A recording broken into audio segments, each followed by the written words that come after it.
आवृतं ज्ञानमेतेन आवृतं ज्ञानमेतेन आवृतं ज्ञानमेतेन ज्ञानिनो नित्यवैरिणा ज्ञानिनो नित्यवैरिणा ज्ञानिनो नित्यवैरिणा कामरूपेण कौन्तेय कामरूपेण कौन्तेय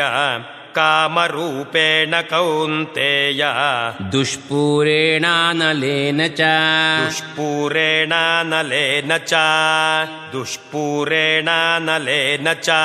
इन्द्रियाणि मनोबुद्धिः इन्द्रियाणि मनोबुद्धिः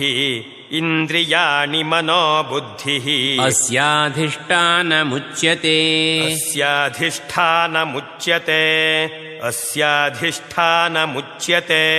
एतैर्विमोहयत्येष एतैर्विमोहयत्येष एतैर्विमोहयत्येष ज्ञानमावृत्य देहिनम् ज्ञानमावृत्य देहिनम् ज्ञानमावृत्य देहिनम्।